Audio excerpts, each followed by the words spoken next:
So I'm just going to do a relatively quick follow-up here on the Walther PPQ. A couple preliminary things. There was a complaint or two about the length of my videos and that I can be a little bit verbose or loquacious at times, which I agree is the case. So I'm going to try to speed things up a little bit and not be quite so wordy and maybe repeat myself so many times. So that's the first order of business. Next, there was a complaint from someone more specifically about this review that I didn't even review the sights the gun came with. I just immediately said that I would probably replace them. So I'm going to remedy that and discuss the sights that came with the gun a little bit. There are a couple interesting things about them, and certainly a lot of folks may justifiably want to keep them on the gun. So since this is a review of the PPQ, or the original was a review of the PPQ, it would make sense to discuss the sights the gun comes with rather than just dismissing them and not talking about them. Next, someone complained about my terms, the terms I used for the different mag release styles, and that's a legitimate complaint. I called this one the paddle style release with the lever here, same as the HKs come with. I call that European style, and I called the push button release American style. Now a lot of people are using those terms, and I think they're using them simply because the paddle style release, or it actually is a lot more like a lever on the PPQ. It's more like a paddle on the HKs, but that style release tends to be pretty popular, as I understand it, in Europe, whereas it's not too popular here in the States. The push button release, and you can see the Glock 19 has what I'm talking about. That's the more typical release that you'll see in the States. So that's probably why people call that an American style, just because it's so popular here in the States. However, really the first pistol to use that push button release was the Borchardt C93 that had a thumb style or a push button style mag release. Anyway, they're both apparently European inventions, so it's not really accurate to call the paddle style or the lever style, like it looks on the PPQ here, European style, and the push button American style. They're really both European.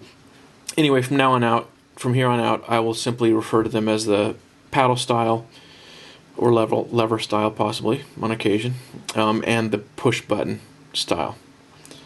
Don't want to bother any Europeans by making it sound like we're claiming that we invented something that they invented. So, okay, now on to the additional points I wanted to make, or the additional review points that I wanted to make about the PPQ. One of the concerns I had going into it was that you can see how the slide tapers. It's wider here, it gets narrower here. And I was concerned that, now I do the hand over slide technique for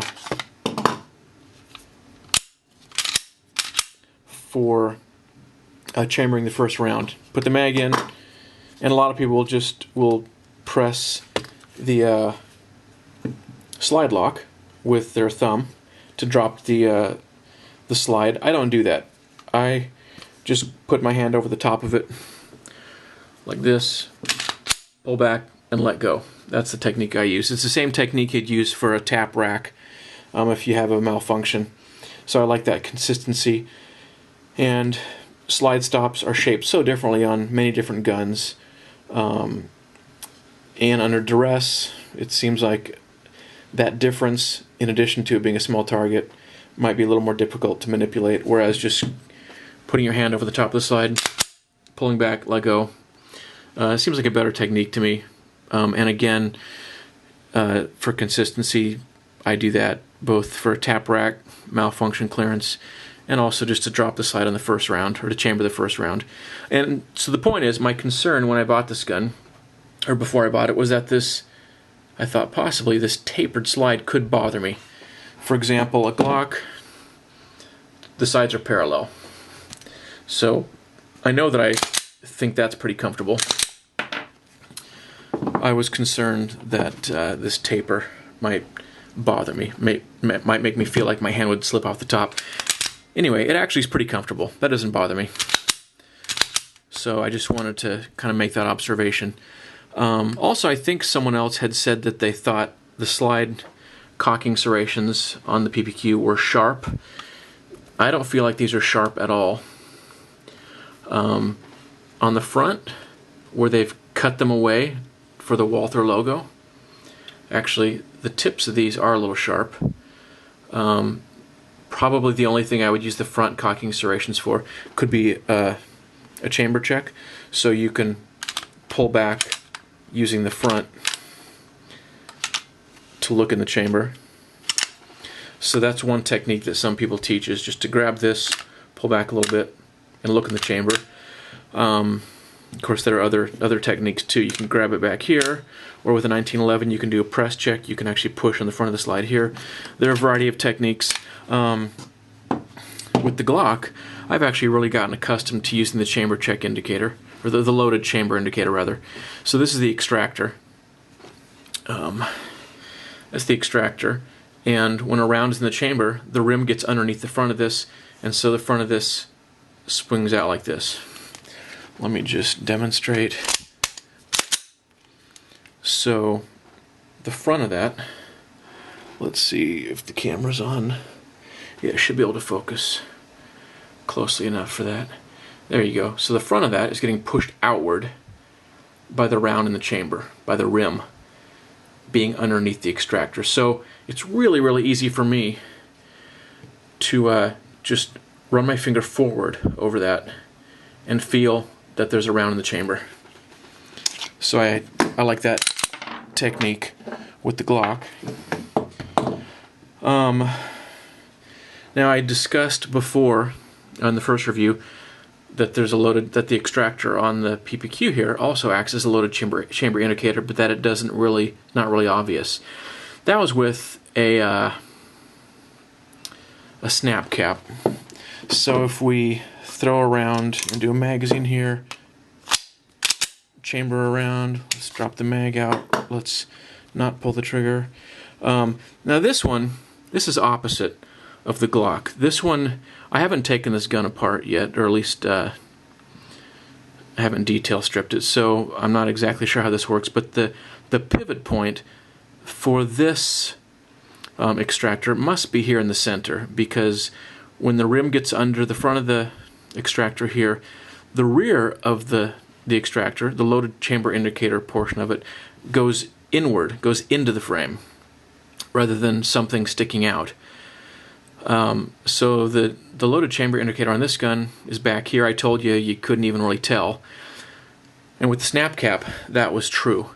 With a real round, the dimensions must be just a little bit different, because you can see the red marking there indicating that you've got a loaded chamber.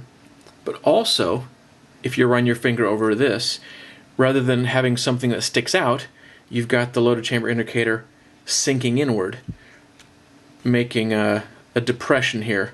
So really, besides the red, which you can see there pretty clearly, you just run your finger up and down like this, and the cocking serrations on the front, the way those are kind of sharp, being cut away, these are sharp here too. So it's pretty easy to run your finger up and down over this. So if you're holding the gun like this, you can just take your support hand, and this is how I do it with the Glock, I just feel up here. But you can easily take your support hand and just run your thumb up and down. You can really quite easily feel that indentation and feel those sharp guys there, making it pretty clear that you've got a loaded chamber. When I get that round out of there, now if I run it over there, it's much closer to a single flat surface. My finger doesn't catch on anything, so it's pretty clear that it's not loaded. There's no round in the chamber. Anyway, so this loaded chamber indicator, after having the gun a little bit longer and feeling it with an actual round of the chamber versus a snap cap, it actually is more effective than what I told you in the first video. Sights. Let's discuss the sights briefly. One thing I noticed right off the bat was that there's a little more space on either side of the front sight when viewed between the rear sights than there is on some other sights I'm used to. For a long time, I've put Wilson night eyes on my pistols. Green front, amber rear, which I really like. There's not quite as much light on either side of the post when viewed between the notch on the rear here. There's a little bit more light on this one, so these are a little coarser, which gives you, at least theoretically, should give you a little bit quicker sight picture. And yet, not a great accuracy test, but at 9 yards, I put something like 45 out of 54 shots into, I don't know, probably 2 inches or so. I just drew a 2-inch or so diameter circle with a big marker on a paper plate, and it was almost entirely gone, with only maybe 9 or 10 shots falling outside that circle. So I don't think it's going to impact accuracy significantly, but may give you a little quicker sight picture. Really, these are just standard 3-dot sights. A white dot here, 2 white dots on the back, post and notch. Nothing really crazy to explain. One thing that is good, and the Wilson night eyes, as you can see, it's sloped on the rear there. And I've always liked the Wilson night eyes, but I'm probably going to be changing the sights that I use on my guns, because you know, although it's an edge case, I would say if your support hand is disabled, you might need an alternative way to rack the slide on the gun. And if you've got a squared off rear sight like this one, you can use that squared off front edge. There you go. You can see a little bit better there. And you can rack the slide on your shoe or on a table or on your belt. So that, I think, is a good feature of sights, and not all sights come that way. So that's a plus. And the third thing I want to point out about this rear sight, you can see right there, again, if I can get it to focus, you can see it's adjustable for windage. Actually, I may have pointed that out in the first review, I don't remember. So you got a screw there for windage. So that's good. So that's the deal about the sights. Mags, good quality mags. These are made of steel versus polycarbonate or plastic for some other ones. So they drop free really nicely. I think they're good quality, but they are expensive. I bought a couple extra ones. I think I don't remember, I think they were like 40 bucks a piece, so they're pretty expensive, but they are good quality. So I just wanted to comment on that and say they're good, but you pay for it. Let's see, what else? Let me measure the trigger weight here. Actually, I'll make a comment about ammunition, and then I'll finish off this follow-up review just by measuring the trigger pull weight. Went shooting another time or two with this gun, shot some really light hand loads through it, and they cycled pretty well. They actually weren't powerful enough to cycle the Glock reliably, but I got a lighter weight spring for that gun, and they work fine with that lighter spring, but they work fine with the standard recoil spring of the Walther, so that's nice. So I can shoot light hand loads, and they work fine. I also shot some of these guys, HPR, and I think this is just a Hornady XTP bullet. So it ran fine with those. Hornady Critical Defense ran fine with these. And Remington Ultimate Defense, you can see that's just Remington Golden Saber Bullet. And these guys are hot. I mean, it's a 9mm, so 9mm just none of them kick very much. But this one I could feel was definitely a much hotter round. And one thing I thought was kind of funny. This is just let's see. Yeah, it's just quite a lot longer bullet. It just stood out to me as being a big old fat piece of lead sticking out there. But they all cycled fine in the gun. So this is 124 grain, and what are these guys? 115. And these are 124 as well, but I think these must be B plus P, or at least they're loaded hot, because it was very, very clear when I shot the gun that they were peppy. Okay, let's do a trigger pull weight test and see what the trigger pull weight on this guy is. And I have not modified the trigger or done anything to it. It's just a box stock trigger. Okay, so I've got my Lyman electronic trigger pull gauge here.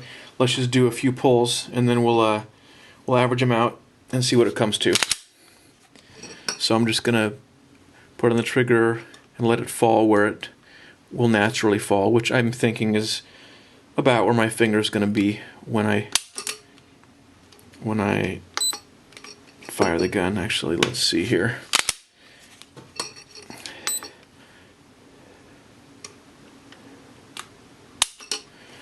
£4, 13.2 ounces.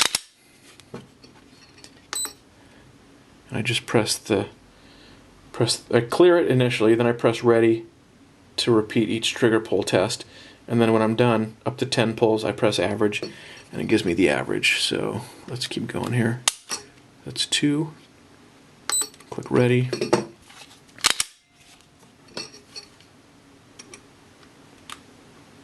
I'm pulling straight back.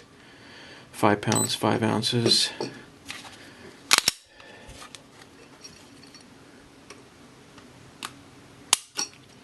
£5, 4 ounces. Ready. 4 pounds, 14.3 ounces. I don't know what I'm up to, 5 or 6 pulls. 5 pounds, 4 ounces.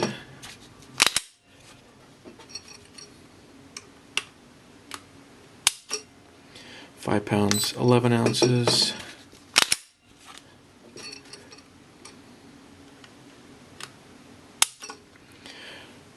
£4, 13.7 ounces. Let's just go with that. I don't know how many that is, 6 or 7 or somewhere in there. Let's see. Average, 4 pounds, 9.8 ounces. So it's around a 4.5 pound pull. 4 pounds, 8 ounces would be 4.5. So it's pretty close to a 4.5 pound trigger, which is pretty sweet for a box stock polymer striker fired gun. I guess polymer's got nothing to do with it, but striker fired just for fun. And I hadn't thought of this before. I've got my Glock 19 here. I've actually polished some of the internals on the Glock trigger. So 4 pounds, 9.8 ounces for the Walther PPQ out of the box.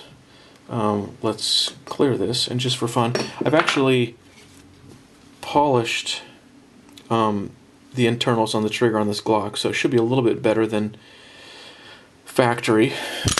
Let's see what we get. So just for fun, just to compare. Gotta make sure the safety gets depressed or I can't pull the trigger. Oops, hang on. Ready.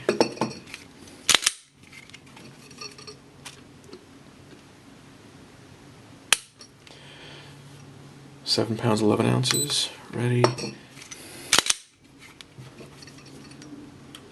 And again, once I get past the safety part there, the trigger safety, I'm just pulling straight back. £7, 1 ounce. Ready. £7, 5.5 ounces. Ready. £7, 6 ounces. 7/7.